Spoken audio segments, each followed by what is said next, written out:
मनोहर हिंदी कहानियां पर आप सभी का हार्दिक स्वागत है। आज की कहानी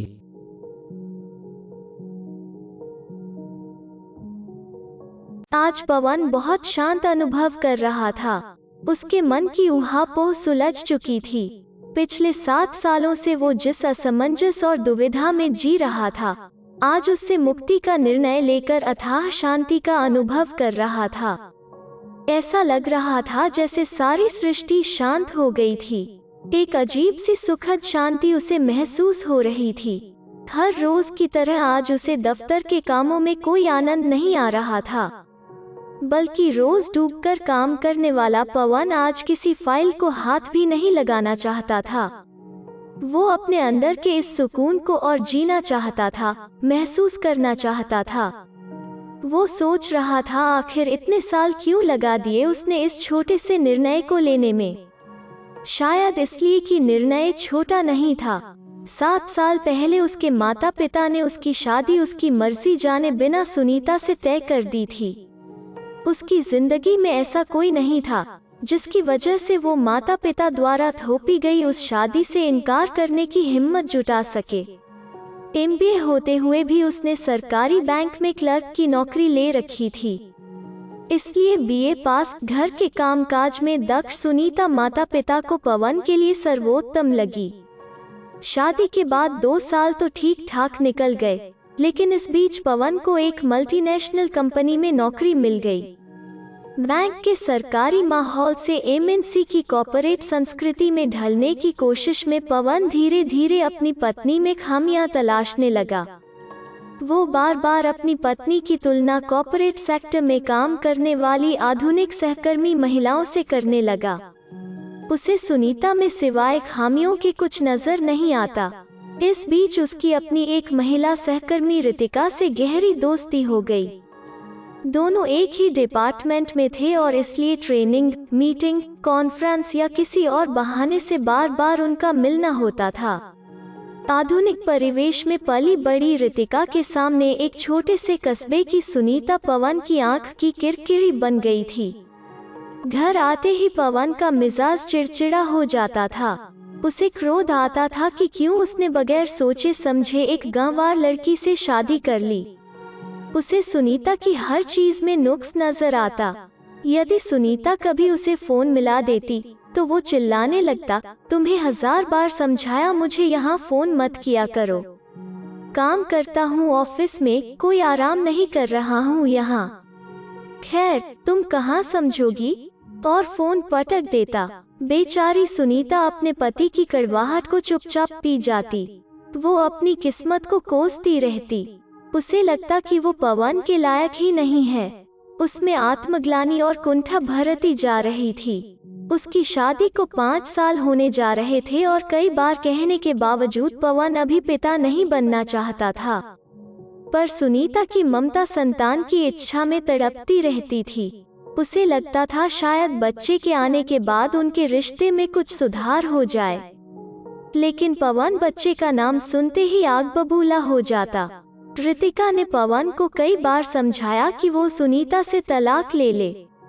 इस बात को लेकर पवन और रितिका में कई बार झगड़ा भी होता। कई बार पवन ने सुनीता को तलाक देने का मन भी बनाया, लेकिन फिर अपने माता पिता की नाराजगी और सामाजिक मर्यादाओं के कारण हिम्मत नहीं जुटा पाया। इस बीच सुनीता अपने मायके चली गई। उसे लगा कि यदि पवन को उसकी याद आएगी तो वो उसे लेने आ जाएगा, वरना क्या फर्क पड़ता है कि वो ससुराल में रहे या मायके में। फिर सुनीता के माता पिता भी बेटी की लगभग बिखर चुकी शादी की चिंता में घुलते जा रहे थे। पवन के माता पिता ने सुनीता के मायके जाने की बात उसे बताई, लेकिन उसे इस बात से कोई फर्क नहीं पड़ता था, बल्कि हर समय मन में होने वाली यह ग्लानि भी मिट गई कि सुनीता वहां उसके माता पिता की सेवा कर रही है और वो है कि रितिका के साथ अपनी जिंदगी में आगे निकल रहा है। उसने अपने माता पिता को बता दिया कि वो सुनीता के साथ खुश नहीं है और इस शादी में आगे नहीं बढ़ना चाहता। पवन ने तलाक के कागज सुनीता के घर भिजवा दिए, लेकिन महीनों गुजर गए, वहां से कोई जवाब नहीं आया। इस बीच रितिका के परिवार की तरफ से उस पर शादी करने के लिए दबाव बढ़ने लगे। वो 30 की हो चुकी थी और अब अधिक दिनों तक पवन के तलाक का इंतजार नहीं कर सकती थी। अंततः रितिका माता पिता और परिजनों का मन रखने के लिए विवाह प्रस्तावों को गंभीरता से लेने लगी और पवन से दूरी बढ़ाने लगी। नियति को भी शायद यही मंजूर था, क्योंकि पवन को 1 साल के लिए काम के सिलसिले में नीदरलैंड भेजा गया। महत्वाकांक्षी पवन इस अवसर को गंवाना नहीं चाहता था, इसलिए तलाक और रितिका से बढ़ती दूरी को भूलकर अपने प्रोजेक्ट में लग गया। एयरपोर्ट पर रितिका से विदा लेते हुए उसे पता नहीं था कि आखिरी बार उससे मिल रहा है। पवन के जाने के कुछ ही महीनों बाद रितिका ने कंपनी छोड़ दी और एक NRI लड़के से शादी कर ली। रितिका की शादी के बारे में जब उसे पता चला तो वो पूरी तरह टूट गया। नीदरलैंड में प्रोजेक्ट को अधूरा छोड़कर वो भारत लौट आया। कंपनी की तरफ से उसे कई नोटिस दिए गए, लेकिन मायूसी और हताशा में डूबा पवन टूट चुका था। उसे कंपनी की तरफ से बर्खास्त कर दिया गया। आज वो हर मायने में हार चुका था। उसे रह रहकर उसका सुनीता के साथ किया गया तिरस्कार भरा व्यवहार याद आता। उसे लगता कि रितिका ने उसके साथ जो किया है वो सुनीता के साथ किए गए अन्याय की सजा है। वक्त की इस चोट से उबरने के लिए पवन ने फिर से काम तलाशना शुरू किया। कंपनी से निकाले गए कर्मचारी को कोई भी कंपनी अच्छा पैकेज देने को तैयार नहीं थी।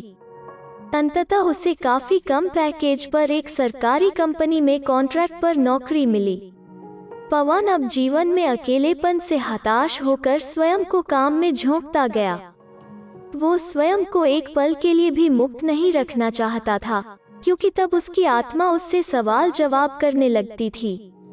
बेचैनी, तड़प और जुनून की हद तक काम में व्यस्त रहने वाले पवन में अंततः अपनी इस कैद से मुक्ति पाने की ख्वाहिश जागी। उसने निर्णय किया कि वो सुनीता से मिलकर उससे माफी मांगेगा। यही वो छोटा सा निर्णय था जो छोटा होते हुए भी एक भारतीय पुरुष के दंभ और अहं के कारण बहुत बड़ा हो जाता है।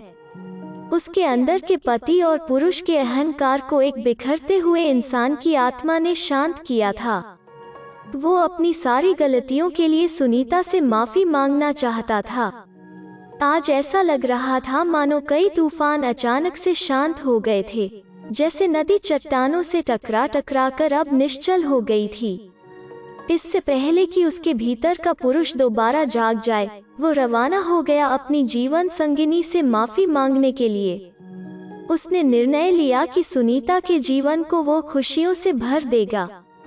उसके आंगन में भी बच्चों की किलकारियां गूंजेंगी, उसका जीवन भी परिपूर्ण होगा। आज उसे परिवार और उसकी अहमियत का आभास हुआ था। इतने सालों के अपराध बोध, विरक्ति और निराशा से मुक्ति पाने के एहसास ने उसके रोम रोम में नया जीवन भर दिया था। इसी उत्साह में जब वो बिहार के छोटे से कस्बे समस्तीपुर में सुनीता के घर पर पहुंचा, तो वहां त्योहार सा माहौल था। उसे लगा शायद सुनीता के घर वालों को उसके आने की खबर मिल गई है और अपनी बेटी के घर के दोबारा बसने की खुशी में इतनी साज सज्जा, बैंड बाजे इत्यादि रखे गए हैं। तभी उसे सुनीता के चाचा दिखाई दिए। चाचा जी, सुनीता कहाँ है? सुनीता बेटी तो दिल्ली में है, कलेक्टर बनी है हमारी सुनीता। आज ही UPSC का रिजल्ट आया है। हमारे कस्बे की पहली लड़की है जो इतने बड़े ओहदे पर पहुंची है, इसीलिए जश्न हो रहा है। सुनीता के चाचा ने जवाब दिया। 7 साल पहले के उत्साही पवन और आज के निराश हताश पवन में काफी बदलाव आ चुका था। इसीलिए चाचा जी ने पवन को नहीं पहचाना और बधाई देने आए अन्य लोगों की खातिरदारी में व्यस्त हो गए। इससे पहले कि सुनीता के माता पिता पवन को पहचान लेते, पवन वहां से चला गया। भयंकर तूफानों को दिल में समेटकर असंख्य सवालों के बवंडर में फंसा हुआ। क्या अब सुनीता उसे माफ करेगी? क्या वो भी ऊंचे ओहदे वाली अधिकारी बनने का दम्भ दिखाएगी? जिस अहंकार ने पवन को घेर लिया था, क्या वो सुनीता को भी घेर लेगा? क्या पवन की ही तरह सुनीता अपने लिए कोई नया साथी नहीं तलाशेगी? उसकी धड़कनें रेल के इंजन की तरह धू-धू कर रही थी। ऐसा लग रहा था मानो सारे शरीर को तेज बुखार ने जकड़ लिया हो। अपनी पत्नी की इतनी बड़ी कामयाबी पर खुश होने की बजाय वो निराश हताश हो गया था। हताश अपनी शादी की आखिरी कड़ी के टूटने के डर से, हताश सुनीता को हमेशा के लिए खोने के ख्याल से, हताश अपनी ही गलतियों का अक्स सुनीता में दिखने के भय से। वो पूरी तरह टूट चुका था। आज उसे अपने जीवन से घृणा हो रही थी। उसे ऐसा आघात लगा था कि दर्द रगों को चीरकर निकल जाना चाहता था, लेकिन निकल नहीं पा रहा था। आज उसे एहसास हुआ कि परिवार का कितना अधिक महत्व है। उसके अर्थहीन जीवन के प्रति उसके मन में स्थायी रूप से वितृष्णा जन्म ले रही थी। ऐसी ही मनस्थिति में वो अपने घर लौटा, लेकिन अपने घर पर सुनीता को पाकर अचंभित हो गया। क्या वो स्वप्न देख रहा है या सुनीता आज उसके तानों का जवाब देने आई है? अथवा सुनीता उसको तलाक के कागज थमाने आई है? उसके चेहरे की चमक में चौंधिया रहा था पवन। जिस सुनीता से मिलने वो समस्तीपुर गया था, वो स्वयं दिल्ली से उससे मिलने आ गई है। उसे तो खुश होना चाहिए, पर अंदर का पुरुष एक स्त्री के हाथों मिलने वाले अपमान की कल्पना मात्र से भी भयाक्रांत था।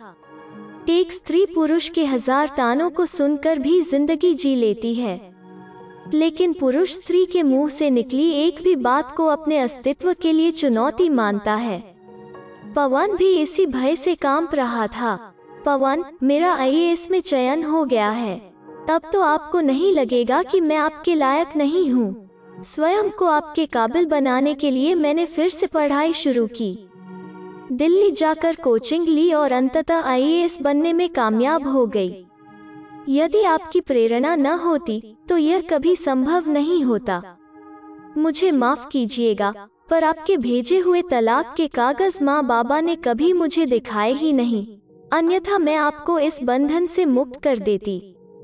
आज मेरा रिजल्ट आने पर ही माँ ने गर्वान्वित होकर यह सच बता दिया और कहा कि अब मैं आपको तलाक दूं। मैंने मान जी से आपका पता पूछा और सीधा यहाँ चली आई, लेकिन सच कहूँ मैं हमारी शादी को एक मौका और देना चाहती हूँ, सुनीता ने कहा। पवन को अपने कानों पर यकीन तक नहीं हुआ, पर सुनीता तो हमेशा से ही परिवार को सबसे ऊपर मानने वाली लड़की थी। उसके लिए तो प्यार करने वाला पति और बच्चे ही संसार की सबसे बड़ी उपलब्धि थी। आज समाज में एक ऊंचे ओहदे पर पहुंचने और आर्थिक रूप से सबल होने के बाद भी वो इसलिए पवन के पास आई थी कि अपनी शादी को बचा सके। एक बात पवन निश्चित रूप से जानता है कि सुनीता की इस चाहत में कोई धोखाधड़ी नहीं है। पवन की भांति वो ऊहापोह में जीवन नहीं जीती। उसके लक्ष्य साफ और स्पष्ट हैं।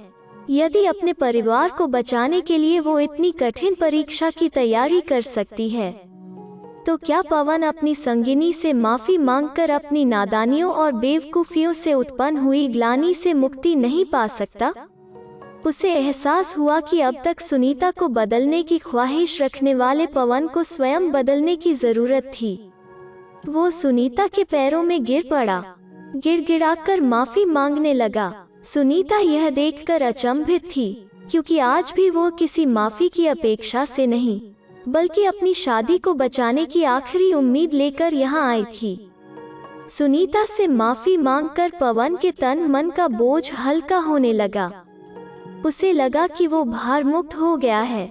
सुनीता कुछ नहीं बोली, शांत निर्विकार होकर चुपचाप सुनती रही। पवन अपनी सारी ग्लानि, सारी कुंठा उड़ेल रहा था और सुनीता नीलकंठ की भांति उन विषैले भावों को पी रही थी, ताकि यह जहर भविष्य में उसके परिवार को नुकसान न पहुंचा सके। आज पवन यह बात समझ चुका था कि पति पत्नी के बीच का तालमेल उनके ओहदे, आर्थिक व सामाजिक स्थिति से नहीं, बल्कि एक दूसरे के लिए विश्वास, प्रेम और इस रिश्ते के लिए समर्पण से उत्पन्न होता है, जिसमें कोई भी एक दूसरे से छोटा बड़ा नहीं होता है। अगर आपको यह वीडियो पसंद आया तो इसे लाइक कीजिए, शेयर कीजिए और इस चैनल को सब्सक्राइब कीजिए। धन्यवाद।